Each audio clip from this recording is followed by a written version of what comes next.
ഗതാഗത വകുപ്പ് മന്ത്രി ഗണേഷ് കുമാർ പരാജയപ്പെട്ടതിൽ സന്തുഷ്ടരാണ് മോട്ടോർ വാഹന ഡ്രൈവിംഗ് സ്കൂൾ ഓപ്പറേറ്റർമാർ. ഡ്രൈവിംഗ് സ്കൂൾ മേഖലയ്ക്ക് ഏറ്റവുമധികം തിരിച്ചടികൾ ലഭിച്ചിരുന്നത് ഇദ്ദേഹം മന്ത്രിയായിരുന്ന കാലയളവിലായിരുന്നുവെന്നും ഭരണത്തിലേറുന്ന UDF സർക്കാരിൽ പ്രതീക്ഷകൾ അർപ്പിക്കുകയാണ് തങ്ങളെന്നും മോട്ടോർ ഡ്രൈവിംഗ് സ്കൂൾ ഓപ്പറേറ്റർമാർ വ്യക്തമാക്കി. ഭരണമാറ്റത്തിൽ പൊതുവെ എല്ലാ വിഭാഗം തൊഴിലാളികളും സന്തുഷ്ടരാണ്, ഇടതുപക്ഷ പ്രവർത്തകരായ തൊഴിലാളികൾ ഒഴികെ. എന്നാൽ ഒരു വകുപ്പ് മന്ത്രി തന്റെ മണ്ഡലത്തിൽ പരാജയപ്പെട്ട കാരണം കൊണ്ടും അദ്ദേഹം ഇനി ഇതേ വകുപ്പിന്റെ തലപ്പത്തേക്ക് എത്തില്ലെന്നുമുള്ള സന്തോഷത്തിൽ ആഹ്ലാദം പങ്കുവയ്ക്കുന്നുണ്ട് എങ്കിൽ അത് മോട്ടോർ ഡ്രൈവിംഗ് സ്കൂൾ നടത്തിപ്പുകാരാണ്.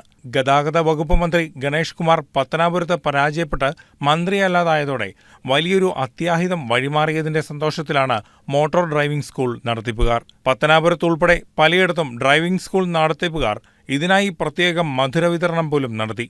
കേന്ദ്രത്തിന്റെ നടത്തിപ്പിൽ മുന്നോട്ടു പോയിക്കൊണ്ടിരുന്ന ഡ്രൈവിംഗ് സ്കൂൾ മേഖല പൂർണ്ണമായും സംസ്ഥാന സർക്കാരിന് കീഴിൽ കൊണ്ടുവന്ന് കഠിനമായ നിയമങ്ങൾ നടപ്പിലാക്കുന്നതിലൂടെ തങ്ങളെ ശ്വാസം മുട്ടിച്ച ഭരണത്തിന് അറുതി വന്നതിൽ സന്തോഷവാന്മാരാണ് എന്നാണ് motor driving school operators association ഭാരവാഹികൾ പറയുന്നത്. അവിടെ നടപടിയൊക്കെ കാര്യങ്ങളൊക്കെ ചെയ്തിരുന്നു. അപ്പോൾ അതിന്റെ അടിസ്ഥാനത്തിൽ ഇപ്പോൾ അദ്ദേഹം തോറ്റു കഴിഞ്ഞപ്പോൾ അവിടെയുള്ള ഡ്രൈവിംഗ് സ്കൂളുകാർ അവിടെ പൊങ്കാല ഇട്ടു. വേറെ പല സ്ഥലങ്ങളിലും പായസം വെച്ചു, അതുപോലെ പല സ്ഥലങ്ങളിലും ലഡു വിതരണം ചെയ്തു, മിഠായി വിതരണം ചെയ്തു. ഡ്രൈവിംഗ് സ്കൂളുകാർ പല സ്ഥലത്തും ആഘോഷങ്ങൾ നടത്തി. തങ്ങളുടെ പ്രശ്നങ്ങൾക്ക് ആസന്നമായിരിക്കുന്ന UDF മന്ത്രിസഭ പരിഹാരം കാണുമെന്ന വിശ്വാസം തങ്ങളിലുണ്ടെന്നും ഇവർ പറയുന്നു. നിലവിൽ UDF സർക്കാർ അധികാരത്തിൽ വന്നാൽ ഈ ഡ്രൈവിംഗ് സ്കൂൾ പ്രസ്ഥാനത്തെ നിലനിർത്തുന്നതിന് വേണ്ടുന്ന നടപടി സ്വീകരിക്കുന്നതിന് വേണ്ടിയിട്ട് ഞങ്ങളൊരു നിവേദനം നമ്മുടെ VD സതീശൻ, പ്രതിപക്ഷ നേതാവ് VD സതീശൻ നമ്മൾ കൊടുത്തിരുന്നു. അദ്ദേഹം മാനിഫെസ്റ്റോയിൽ അത് ഉൾപ്പെടുത്തുകയും അതുപോലെ ലേണെടുത്ത് ടെസ്റ്റിന്റെ ദീർഘനാളത്തെ കാത്തിരിപ്പും അതുപോലെ ഡ്രൈവിംഗ് ടെസ്റ്റിന് വേണ്ടിയിട്ടുള്ള ദീർഘനാളത്തെ കാത്തിരിപ്പും അതുപോലെ അത് ഒഴിവാക്കുമെന്നും അതുപോലെ ഡ്രൈവിംഗ് സ്കൂൾ മേഖല സംരക്ഷിക്കുമെന്നും അദ്ദേഹം ഞങ്ങൾക്ക് വാക്ക് തന്നിട്ടുണ്ട്. അത് പ്രകടന പത്രികയിൽ ഉൾപ്പെടുത്തിയിട്ടുണ്ട്.